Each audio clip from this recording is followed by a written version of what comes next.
So, what's up mga ka-DIY, no? So, yan, shout out kay Mami Lirio, Lupitas from San Manuel, San Mateo, tsaka kay Penpen na skilled din, no? Magaling din, bata pa lang, magaling na.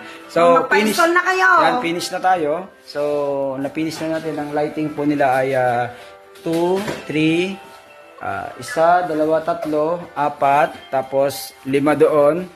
Tapos, sa room niya, no? Sa room nila, ang ganda ng bahay nila mga ka-DIY. So, tingnan natin yung room, no? Sure ko kayo dun sa bahay nila, no? So, yan, ito. Solar din yan sa center. Solar yan, 5 watts. Tapos, yung kanilang doon, no? 5 watts din yon. So, dito tayo sa isang kwarto. So, ang lawak. So, yan. Yan, 5 watts ito mga ka-DIY, no? So, 5 watts din ito. Solar ito, no? And they're powered by 12 volts solar fan. Ayan. Lahat po ng room nila ay mayroong mga solar fan. Pwedeng solar fan. So, punta naman tayo dito sa kanilang yan, sala. Yan. So, sala, dalawang ilaw niya is solar. Ayan, solar po yan, no? So, yan, 5 watts yan, no? So, dito naman tayo sa kusina. So, pagpasok ko sa kusina, meron siyang lighting 5 watts, tapos yun, may 5 watts din. So, napakatindi mga ka-DIY, no? So, ang design po nito ay meron backup doon sa kanilang lighting na 12 volts, lilipat din sa kuryente, pero power supply po yung kagana. And then, yan, no, mga ka-DIY, 12 volts din yan, no? O, yan, 12 volts yan, mga ka-DIY. So, and then, may outlet din siya, solar outlet. So, napakaganda. So, mga ka-DIY, napakaganda, successful na tayo.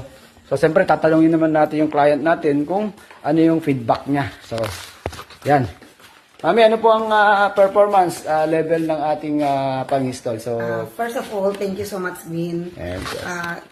Set A pa lang ito, no? Yes, plan A pa lang natin. Oo. Plan A, lahat yung pinakita ni Alvin, yun pa lang yung plan A. Yes, 12 volts, 12 volts setup pa lang. Okay. Yeah. Ang next is plan B. To 20 volts setup. 20 volts? Yes, Yan na 200. yung washing machine and home pump, and another higher wattage. Ref? Yes, pwede natin. TV. So yan mga ka-DIY, nakita nyo na napakinggan nyo naman yung client natin, no? So legit na installer tayo. Sa mga gusto po at mga gusto na magpa-solar, yan. Yan, napakaganda mga ka-DIY ng bahay nila. Di ba? So yan, likaw-likaw natin. So yan lang ating video mga ka-DIY. So ilaw naman natin para, yan. Yan.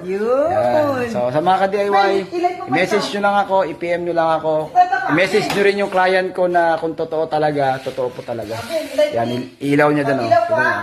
Oh, di ba? Napakaganda ng bahay mga ka-DIY. No? Pure na 12 volts. So,